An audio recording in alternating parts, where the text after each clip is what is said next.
కోసం మా కేసీఆర్ కోసం మా కేటీఆర్ కోసం పొద్దున్నే వచ్చి బ్రహ్మాండం పడుతున్నారు. వినూత్నంగా ఇప్పటిదాకా ఎవరు చేయలే అంత ప్రచారం చేస్తున్నారు. గ్యారంటీగా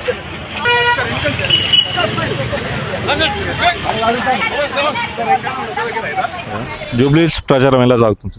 ఈరోజు 3వ తారీఖు నవంబర్ 11 రోజు మరి జూబ్లీస్ ఉప ఎన్నిక జరుగుతున్న సందర్భంలో గత 2 వారాల నుంచి మరి మాగంటి సునీత గారు ఇంటింటికి ప్రచారం చేస్తూ మరి బ్రహ్మాండంగా ప్రజలు వారి మద్దతు తెలియజేస్తున్న సందర్భంలో ఈరోజు కార్తీక 2వ సోమవారం అయినా కూడా ఈరోజు 5,000 మహిళలతోటి మరి పెద్ద ఎత్తున ర్యాలీ డోర్ టు డోర్ తిరుగుతూ ర్యాలీ చేయడం జరిగింది. ఈ ర్యాలీలో మేడ్చల్ శాసనసభ్యులు మాజీ మంత్రివర్యులు మల్లారెడ్డి గారు, ఎర్రబెల్లి దయాకర్ గారు, డాక్టర్ సంజయ్ గారు, మంచిరెడ్డి కిషన్ రెడ్డి గారు మరి చాలామంది మాజీ శాసనసభ్యులు ఈ ర్యాలీలో పాల్గొని పెద్ద ఎత్తున ర్యాలీని జయప్రదం చేయడం జరిగింది. అదేవిధంగా జూబ్లీస్ ఉప ఎన్నికలో మరి కేసీఆర్ గతంలో ప్రవేశపెట్టిన సంక్షేమ అభివృద్ధి కార్యక్రమాలను చూస్తూ 2023 నవంబర్లో జరిగిన ఎన్నికల్లో కాంగ్రెస్ ప్రభుత్వం ముఖ్యంగా రేవంత్ రెడ్డి, రాహుల్ గాంధీ ఆచరణ సాధ్యంగా హామీలిచ్చి ప్రజలను మభ్యపెట్టి మోసం చేసి అధికారంలోకి వచ్చినాక ఈ 2 సంవత్సరాలలో ఏ ఒక్క హామీని పూర్తి చేయకుండా ఏ ఒక్క హామీని మరి నిలబెట్టకుండా ప్రజలను మభ్యపెట్టి మోసం చేసినందుకు అందుకు ప్రతీకారంగా ఈరోజు జూబ్లీస్ ప్రజలు ముఖ్యంగా మహిళలు, యువకులు, మైనార్టీ సోదరులు పెద్ద ఎత్తున కారు గుర్తుపై ఓటేసి మాగంటి సునీతమ్మను భారీ మెజార్టీతో గెలిపేయడానికి సిద్ధంగా ఉన్నారు.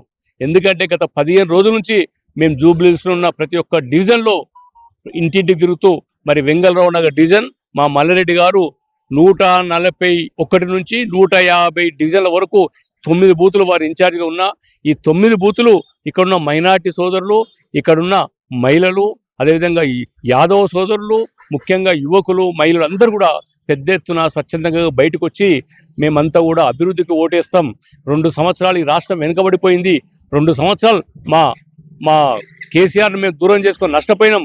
మాకు వస్తున్నటువంటి అభివృద్ధి సంక్షేమ ఏ కూడా ఒకటి అందట్లేదు. మేమంతా కారు గుర్తుపై ఓటేసి మాగంటి సునీతమ్మను పెద్ద ఎత్తున గెలిపించి పెద్ద ఎత్తున గెలిపే కాదు భారీ మెజార్టీతో గెలిపించి కేసీఆర్ గారికి గిఫ్ట్గా ఇస్తామని చెప్పి ఇక్కడ ప్రజలంతా తెలియజేస్తూ ఉన్నారు. ఎంత మెజార్టీతో గెలుస్తారు అనుకుంటున్నారు సార్? భారీ మెజార్టీ. ఎంత మెజార్టీ? భారీ మెజార్టీ. ఇక్కడ బీజేపీ నామమాత్రం పోటీగా ఉంది. ఎంఐఎం, బీజేపీ అదేవిధంగా కాంగ్రెస్కు తొత్తులుగా ఉండి వారికి మాత్రమే మరి డమ్మీ క్యాండిడేట్ పెట్టి కాంగ్రెస్కి అనుకూలంగా బీజేపీ కూడా పనిచేస్తూ ఉంది. కానీ ఇక్కడ ఉన్నటువంటి మైనార్టీ సోదరులు, ఇక్కడ ఉన్నటువంటి మహిళలు, యువకులు, విద్యార్థులు పెద్ద ఎత్తున మాగంటి సునీతమ్మను గెలిపించడానికి మరి స్వచ్ఛందంగా తండోపతండాలుగా ప్రయత్నించి స్వచ్ఛంగా పనిచేస్తూ ఉన్నారు. మొన్న చూసుకున్నట్లయితే మాజీ క్రికెటర్ అజారుద్దీన్కి మంత్రి పదవి ఇవ్వడానికి మీరు ఎలా చూస్తారు? ఈ అజారుద్దీన్కు మంత్రి పదవి ఇవ్వడం అనేది మొన్న జీవో నంబర్ 9 తీసుకొచ్చి బీసీ సోదరులను ఏ విధంగా మోసం చేసిండో షెడ్యూల్ 9లో పెట్టి పార్లమెంట్లో బిల్ పెట్టి పార్లమెంట్లో బిల్ పాస్ అయిన తర్వాత షెడ్యూల్ 9లో చేరిస్తే బీసీలకు 42% వస్తుంది. ఎట్లయితే బీసీలో మోసం చేసిండో సేమ్ మరొకసారి మైనార్టీలో మోసం చేసిండు. తాను ఎమ్మెల్సీ కాదు, ఎమ్మెల్సీ కోర్టులో ఉంది. ఆయనకి ఇచ్చిన ఇస్తాను ఎమ్మెల్సీ కోర్టులో ఉంది. అది ఎప్పుడైతే తెలియదు. 6 మాసాలు ఆయన ఎమ్మెల్సీని చేయాలి, లేకుంటే వేరే రాజీనామా చెప్పించి వేరే ఎమ్మెల్యే పోటీ చేయాలి. వేరే ఎమ్మెల్యే పోటీ చేయడానికి సిద్ధంగా ఎవరు లేరు. 6 మాసాలలో ఆయన ఎమ్మెల్సీ కావాలి. ఏ విధంగా అవుతాడు?